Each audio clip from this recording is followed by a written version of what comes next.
I would say that this conversation it started out as being not so congenial between Deepak and me, by the way, in the sense that he and I don't necessarily agree on everything.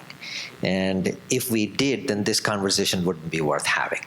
Because we can all say how great data is and how great AI is, and we would all agree with that, and that would be the end of the session. That isn't the case. Let me explain to you why we have picked the topic we have, right? So today's topic was deliberately selected because over the past 10 years, I have been writing articles, whether it is in Adweek or Ad Exchanger, or even as recently as last month, I wrote an article on Forbes. The thesis of that article was that, frankly, Philadelphia cream cheese doesn't need AI. That was the thesis. Why? Because CPG companies in general just don't have either data or reasons for frequency of relationship.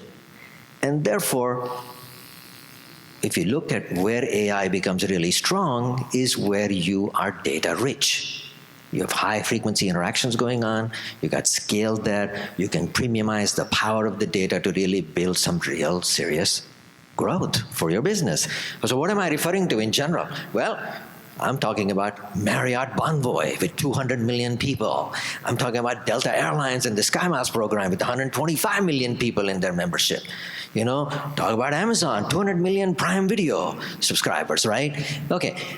This is where you've got high frequency interaction going on. There is big loyalty and rewards programs built into that. And these businesses are actually creating premium services that you can subscribe to, and there's monetization in billions of dollars.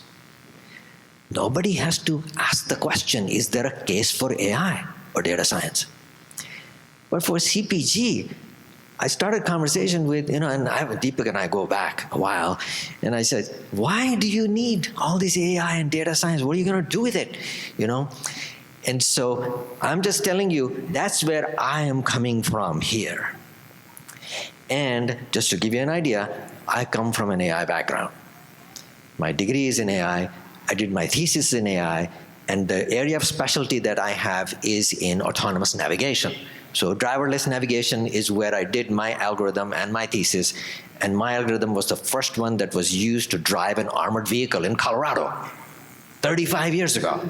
Today, you've got Google cars, the Waymo cars running around at 30 miles an hour with no incident in the first 300, how many million? 3 million miles, 3 million miles, exactly, right? And so really, the case for AI is in front of you in certain areas, right? So, Deepak, today, you need to prove me wrong. That's your job. And that's how we started the conversation as well. So, and my comment to him was like, do you think that all my last decade plus career, I did not do anything in AI? Is that what you're trying to say? At Coke and Mars, that's how we started the conversation. So let me describe your background. Yeah, so let me give you a bit of a background. So most recently and currently, I am the Vice President and Head of Data and Decision Intelligence at Niagara Water. Niagara is one of the largest bottled water manufacturing companies in the world. We operate in 4 big markets and around 30 countries in the world. If some of our biggest fun fact that I would say is we have multiple billions of cases of water we sell annually. And when it comes to the shipment volumes, it is one of the biggest in the United States. So, and as an example, if you go to one of your favorite mass retailers, you can buy 40 case pack of water for $3.99, and it takes a lot of automation and efficiency to build a bottle of water for 10 cents. And within that, the retailer will have to make some money, and we also have to make some money out of it. So that's the business that we are in. Now, my background, most recently, I was the global head of data and analytics for Mars Snacking, for a program called One Demand Data and Analytics Solution. So Mars had brands like M&M, Snickers, Kind Bars, etc. Most recently, they went through the acquisition of Kellanova. And before that, most of my CPG experience started with the Coca-Cola company. And that's the best place for anybody to learn about brands, I would say. Now, these organizations, I think, so let me start with Coca-Cola company. I think Coke was spending I'm talking about almost 12 years back, around $5 billion in media spent, with $15 billion globally in trade spent. Publicly available information 12 years back. I'm sure that it would have increased by this time significantly, but definitely not down. And there is a big opportunity to leverage data sciences and AI to drive growth, profitability improvement, drive better measurement to drive incremental ROI is what I would say. Now, I will also define for you. See, I think with the advent of generative AI 2 years back, you will see every leaders are speaking to the board about, hey, let's use more AI. And AI has been there in the marketplace for a period of time. Now, traditionally, we would call it data sciences, machine learning, deep learning, etc. Now, one of the subset of deep learning is generative AI. Now, within generative AI, now there is a big new team also generating called agentic AI. So I think this agentic AI and generative AI are relatively newer, which is there for 2 years, or agentic AI is there since the last 18 months or so, but the aspect of AI is in the marketplace for a period of time. And large organizations are leveraging AI to drive significant value creation. And I can get into the details as we go along the conversation. So Deepak, that's great background. Thank you. Focus on 4 to 6 really primary areas where a CPG enterprise can actually do something really significant. Because remember, I was thinking very narrowly. When I said, what business does CPG have in AI? I was thinking narrowly in terms of customer relationships. Yeah. I was thinking in terms of how you build relationships, how to use the data to drive more loyalty, all of that kind of stuff, right? Yeah. But cover the broader purview of all the lanes in which you've actually driven some significant profitability at Mars, for example. Yeah. So between Coca-Cola, Mars, and I think some of let me highlight 7 key pillars where there is a significant opportunity to drive value creation in a CPG company. Now, I will not, this is not in the order of priority or my preference. I'll just go one by one. One of the biggest area is in media and marketing, media measurement. So large CPG companies spend a lot in media, different kinds of media as well. So leveraging data from third parties like Nielsen or Circana, second party data from the retailers, and first party data if you have an e-commerce business, and the zero party data, you can drive better measurement. So for media, like large CPG companies spend hundreds of millions of dollars, and there is a big case for driving incrementality, effectiveness, and return on spend in that case. So media, one of the biggest areas. The second big area I would say would be on shopper marketing, consumer promotion. In large CPG companies, these are 2 different departments. There is a national media team.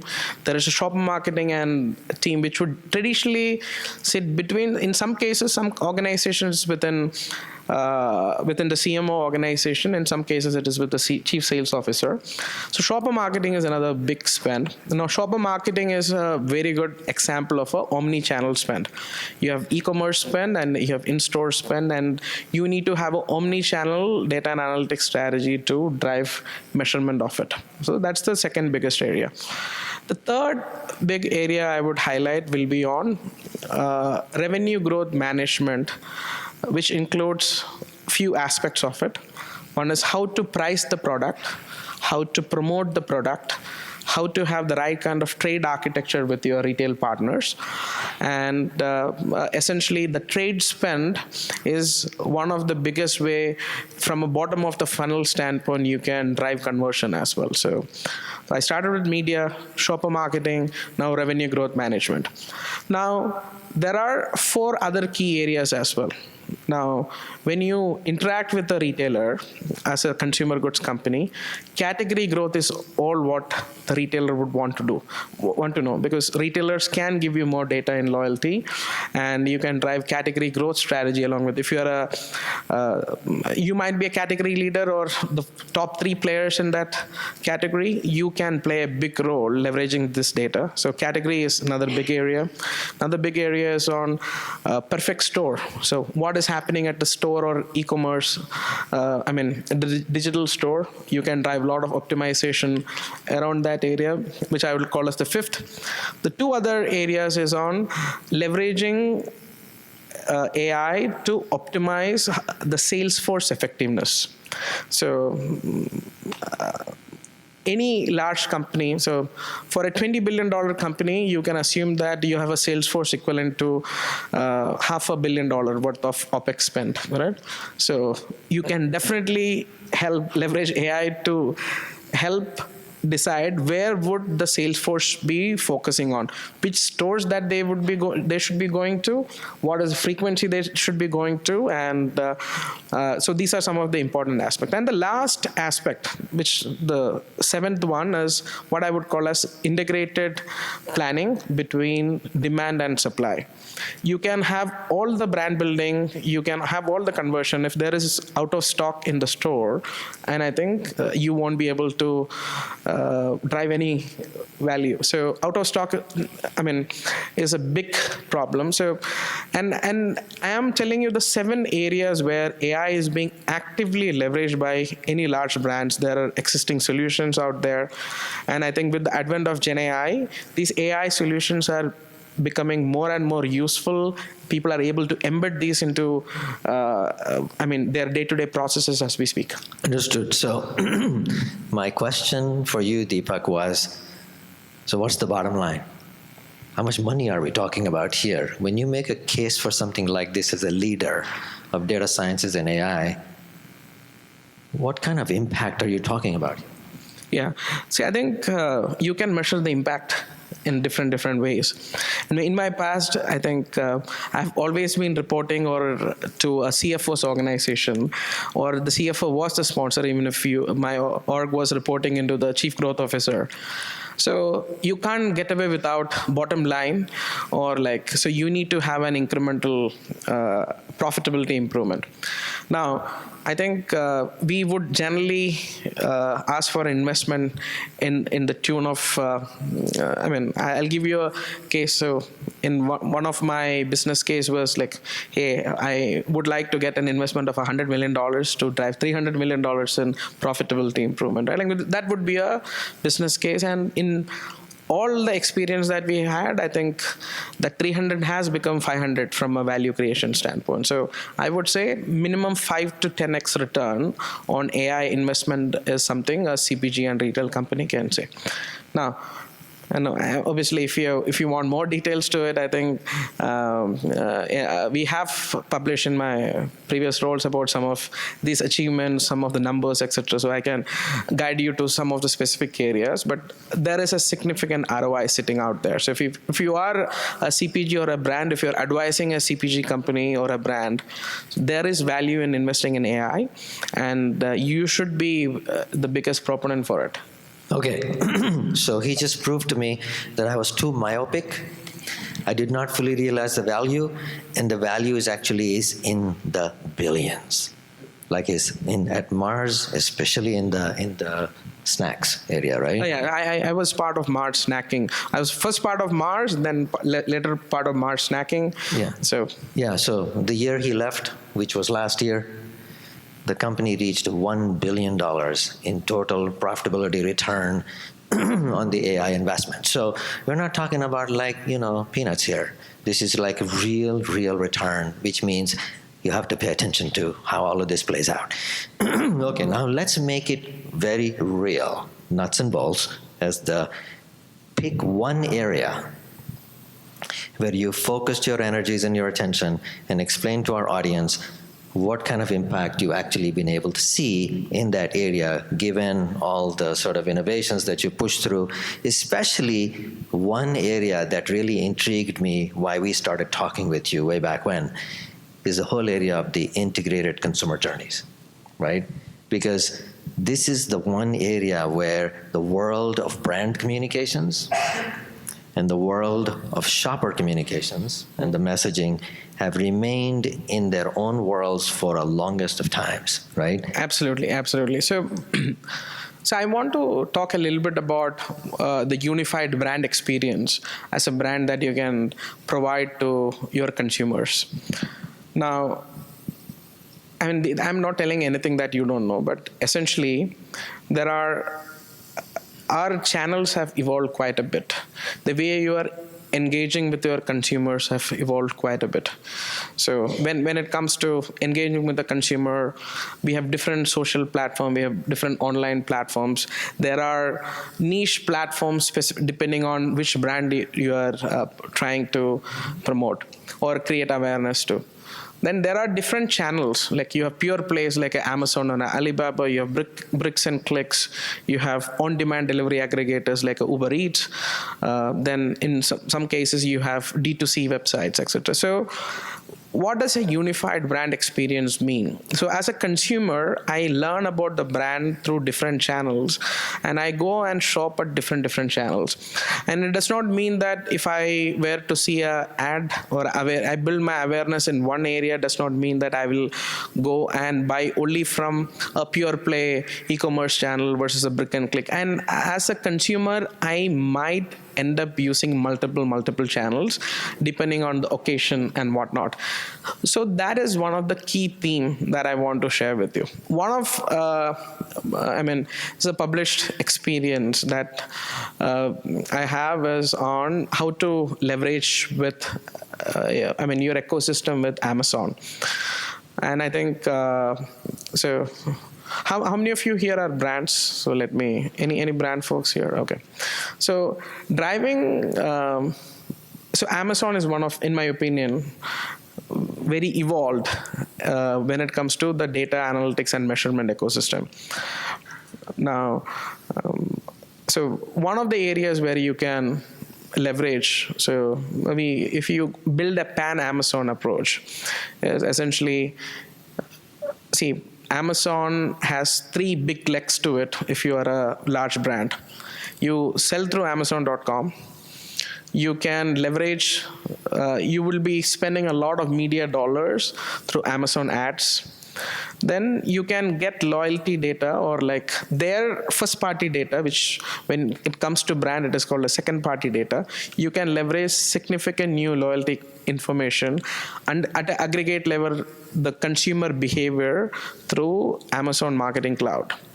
Then, so when it comes to Amazon as a experiment, if you want to run, your ability to do the measurement from top to bottom and understanding the ROAS and the incremental ROAS is significantly better.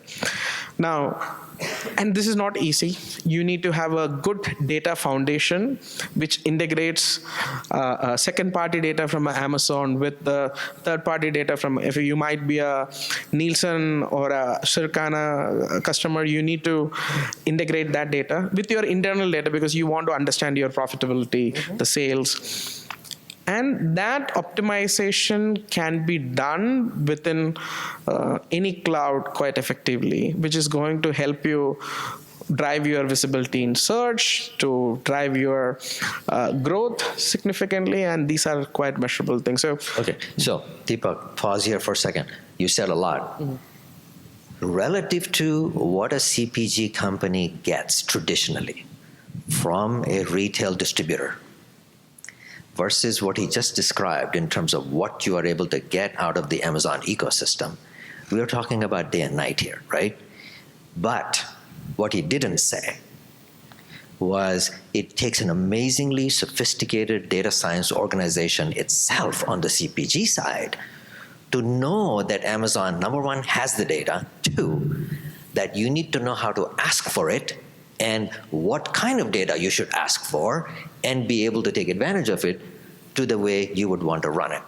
All of that remained unsaid here, but the fact that this guy was running it and had a team. How big was your team? yeah, so How big was your team? yeah, around 500 people actually. So I mean, obviously, He has an global organization team. of 500 people, right, running those 7 lanes, and so it's a very sophisticated organization that has to go match its wits with the Amazon team out there, right, to get results. If you're a small brand, God knows what it would take for you to get that value out of Amazon, right? So I guess we got to be very honest with ourselves in terms of what you need to do to really deal with these large organizations.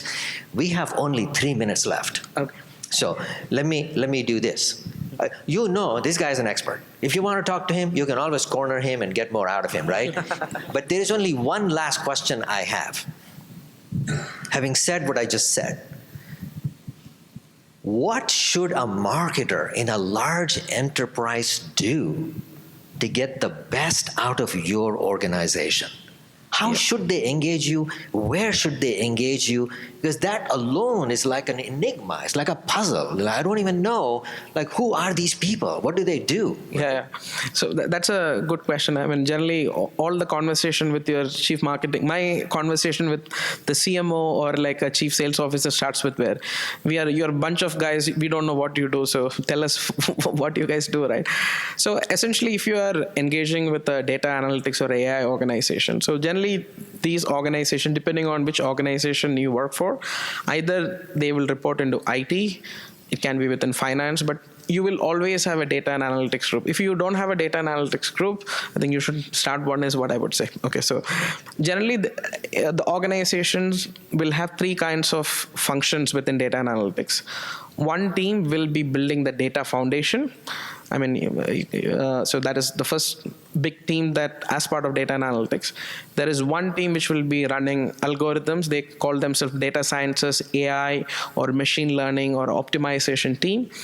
Then you will also have a team in industry, they call themselves analytics product manager or business translators.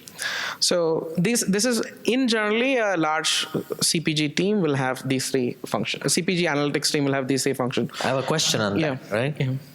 So you described your tech and your stack. Yeah. The translators. Yeah. Are those the people who interface with the marketers? Yes. So the analytics product managers or business translators are the right people you should be interacting with. And I think that is, if your organization does not have that kind of talent, I think you should definitely build that.